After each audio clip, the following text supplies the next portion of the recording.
Well, hello again.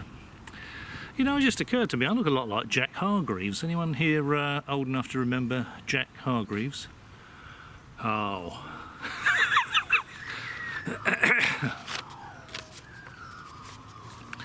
Got some notes here from that, from what I've seen this week on that steaming pile that is the world of internet, UAP, UFO, ET discussion. And some of the stuff I've been seeing beggars belief. It really beggars belief. I was looking at Gary Nolan being interviewed the other day, and he said, I feel sorry for Scientific American publishing that article from Sean Kirkpatrick. And of course he does, you know, because Scientific American publishes facts. They don't publish science fiction stories, and it goes completely against his narrative. Gary Nolan is a fanboy. He desperately wants all this to be true, and he's actually said, you know, he goes to do his medical presentations and people say to him, oh, talk to us about UAPs, talk to us about UAPs. They're more interested in that than they are in the medical stuff that he's gone there to talk to them about. So he's lapping up the attention. He's micro fame. And he's loving all this interview here, interview there. No one's interested in interviewing about his cancer research, as important as that is. Everyone's interested in interviewing him and his mates about this UAP stuff and about the Soul Foundation. You know, as I said, the shit out of luck foundation, because that's what they're going to be if they're planning on examining any extraterrestrial materials. Now, for him to make a comment like, I feel sorry for Scientific American, I mean, what sort of thought process is that? You know, what sort of mentality is that? I feel sorry for Scientific American. So he's either, I think he's convinced himself, without seeing any evidence to support it, that the rubbish he's being fed by the usual suspects, you know, Eric Davis, Hal Puthoff, Luis Elizondo, all those people that are behind the scenes have been peddling all this rubbish for years. He's chosen to believe that. He thinks they're right. It's all a big cover-up, you know, because that's what he's being told.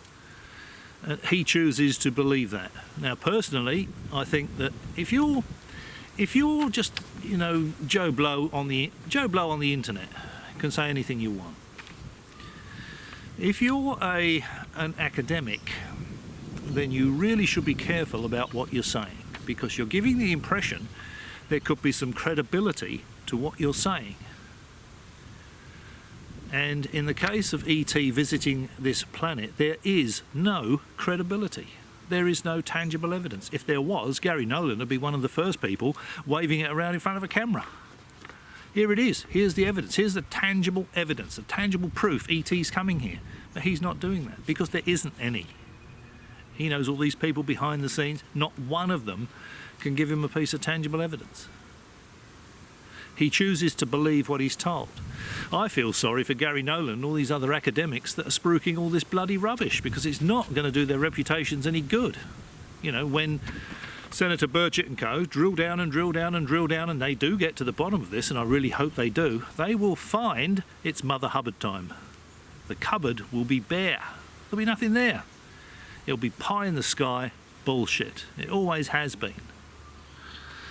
And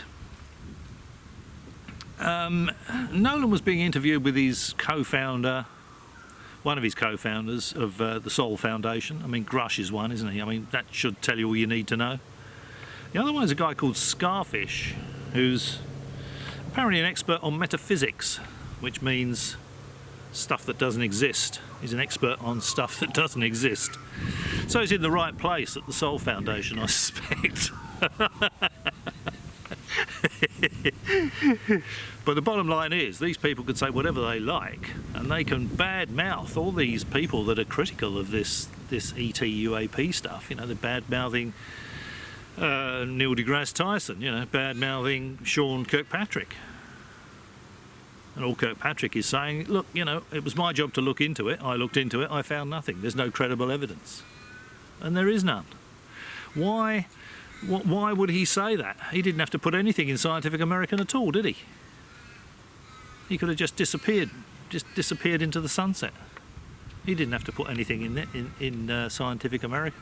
The reason he did that was because it's his personal opinion. He's not being directed by the government. He's not being told by a non-disclosure White House to say nothing, because he'd have said nothing, wouldn't he? He wouldn't go. He wouldn't be putting articles in Scientific American with his personal opinion. He's the man that knows. There's nothing there. How many times do these UFO fanboys need to be told that? And what really disappointed me was I was watching this thing on the Soul Foundation again. It's okay for a bit of a chuckle. If you like a bit of science fiction, it's fluff. There's nothing of any substance there. This guy's a retired admiral. He used to be involved with NOAA. I should have written down the actual quote, but I left a comment on that under that video because he said, we know as a fact ET is coming here. It's a non-disclosure White House. The policy is non-disclosure, but we know as a fact it's happening. And the reason he knows as a fact that ET is coming to this planet is because he's been put right on the story by Hal Puthoff. By Hal Puthoff. And the usual gang, Eric Davis, you know. These are the people that have fed him all this bullshit that he's chosen to believe. And he's standing in front of an audience of academics, he's standing in front of cameras being recorded, and now it's available on a global social media platform, saying he knows as a fact ET is coming here. And I think as an academic, that is not what he should be doing. You know, because people like that, you know, he's a retired admiral. He's got a PhD in meteorology. You know, for someone like that to stand in front of an audience and on a global social media platform and say he knows as fact we are being visited by extraterrestrials, I think is wrong. Very, very wrong. I put a comment to that effect on that video. You know, under the video you can leave comments on YouTube.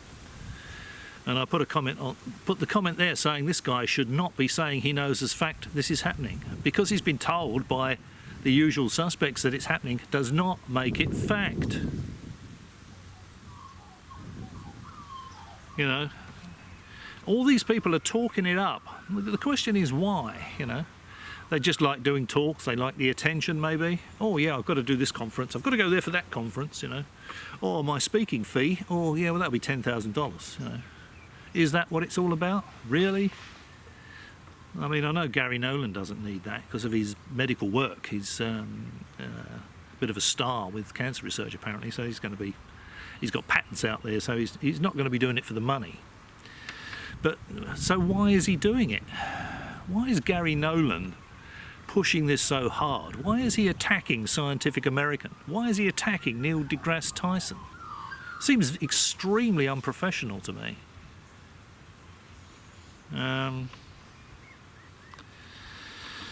You know, retired admirals talking about UAP Fact. No, really should not be happening. I can see why they didn't want anybody there filming it. I'm surprised they've released the videos they have done because it's extremely poor material. It's fanciful. A lot of it is fanciful nonsense, you know. Spirituality, consciousness, what the hell has that got to do with anything? It's all nonsense. Put it in the bin, forget about it, it's not worth considering. Metaphysics, same thing, it's not real. Study of stuff that's not real. In the bin, forget about it, it's clouding the issue. And then there's a physicist on there, and I did laugh, absolutely fell about laughing watching his presentation.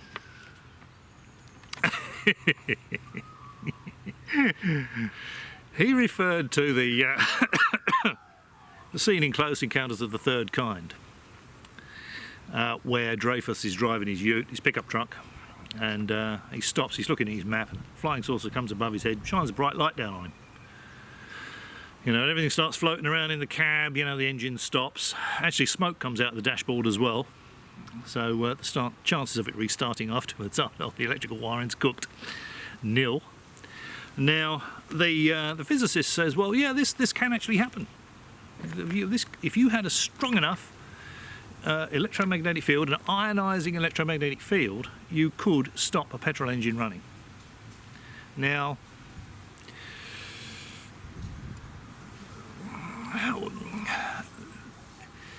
he says the electromagnetic field would have to be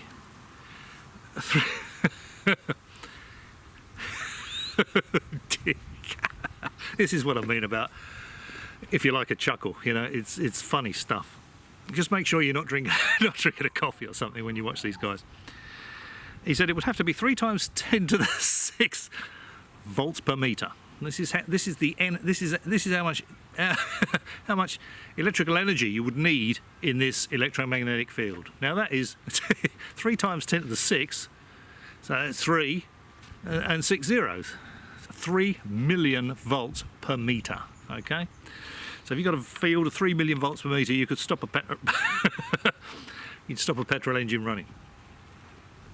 You'd also, every piece of wiring in the vehicle would just, all the insulation would just immediately burn off it, because the insulation on most of the wiring in vehicles is not rated for, you know, 500 volts, let alone 3 million volts. The ignition wiring maybe, you know, 200,000 volts, you might have insulation on that, it'll take a couple of 100,000 volts.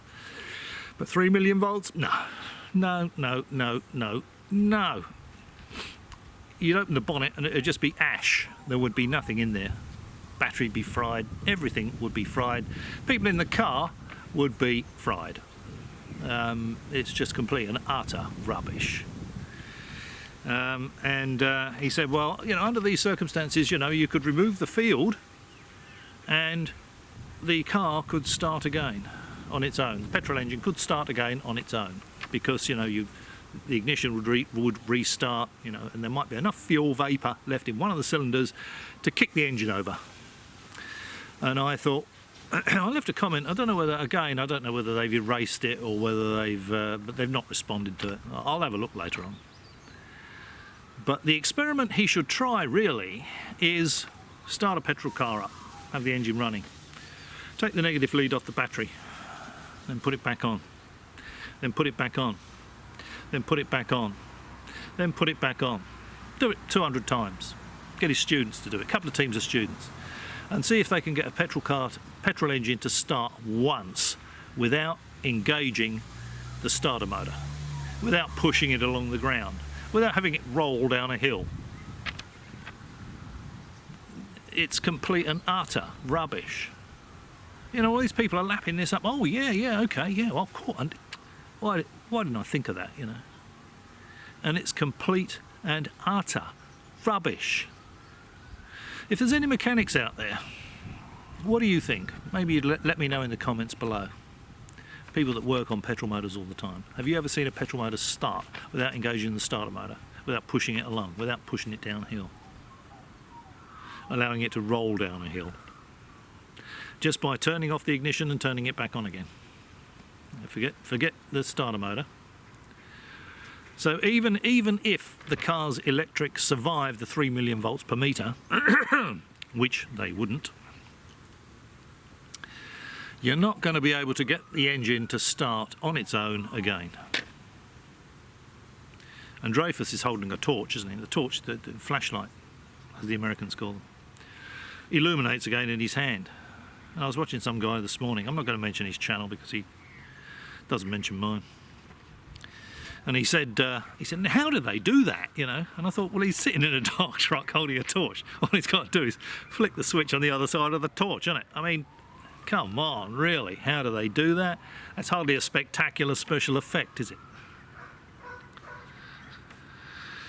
So there we go. That's it. As far as, I didn't actually start the timer, but as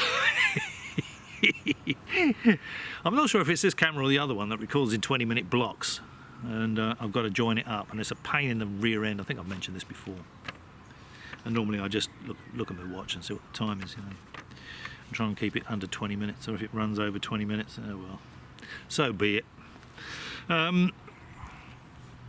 So So apart from the smoke coming out of the dashboard in Dreyfus's pickup, now mind you, the physicist did say that shouldn't actually work in that case because that was a diesel pickup truck.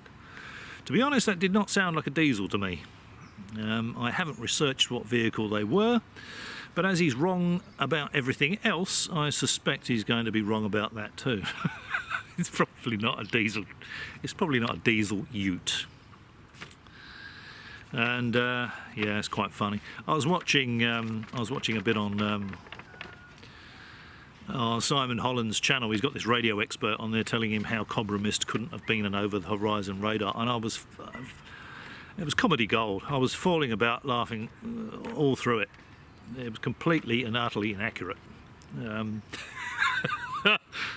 And so much so that I might actually do a separate video on that, on Cobra Mist. I thought there was a funny bit in it where he said, "Oh, the antenna's the wrong way round. It's the wrong way round." Of course, it isn't. It's if you read up on, if you know anything about these antennas and you know how these things work, then you know that the antenna is not the wrong way round. But the funny thing was that he said it's an EMP weapon, shoot pulses across Europe, Russia. You know, for a start, there's no way you could generate enough energy in pulses and fire them across the North Sea with enough energy in them to damage anything when it got to the other side. But the point he seemed to overlook was, if the antenna array's the wrong way round, it would be firing those pulses back into England, just like he said it would be firing the radar pulses back into England. Anyway, it's stuff for another video, but it's hilarious nonsense, absolutely hilarious nonsense.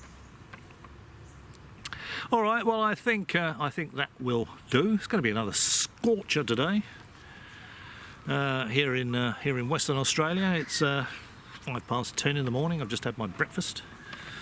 I've just listened to a ham radio thing that I listen to on Saturday mornings, and I just thought I'll come out and make a quick video before I start getting stuck into the day. So there we go. As always, if you've struggled through the video all the way to this point, many thanks for watching, and maybe I'll catch you again.